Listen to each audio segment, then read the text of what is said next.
তোমাদের সঙ্গে চলে এসেছে একটা নতুন ব্লগ নিয়ে, যেখানে আছে সবচেয়ে ইউনিক বাইক রয়েছে সুজুকি 750 GSX 750। এটা খুব রেয়ার বাইক, খুব একটা দাওয়া দেখা যায় না। তো এর মধ্যে রয়েছে স্টক এক্সজস্ট, আর রয়েছে স্লিপ অন এসসি প্রজেক্ট, আর এখানে রয়েছে কাওয়াসাকি ZX টেনার, যেটার মধ্যে রয়েছে ইক্সিল ফুল সিস্টেম সাইলেন্সার সমেত হেডার। তো দেখা যাক চলো কার সাউন্ড সবচেয়ে বেস্ট হয়, আর যদি হেডফোন ইউজ করতে পারো তাহলে সবচেয়ে বেস্ট। 750 ওনার হচ্ছে সাম্বির হাই, যেটা ও রানাঘাট থেকে বিলং করে। চলো স্টার্ট।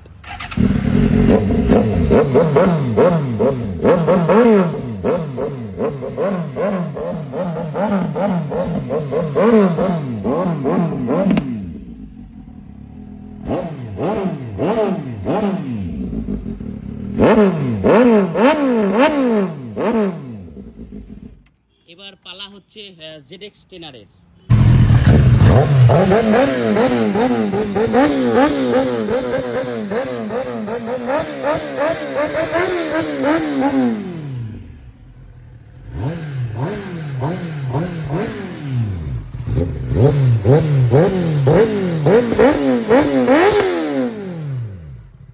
আর সাউন্ড তোমাদের সবচেয়ে বেশি ভালো লাগলো অবশ্যই কমেন্টের মধ্যে অবশ্যই জানিও, আর অবশ্যই জানিও যে এরপরে কার সঙ্গে তোমরা সাউন্ড টেস্ট করতে চাও। ওকে, দেখা হচ্ছে নেক্সট ভিডিওর সঙ্গে। ওকে, বাই বাই।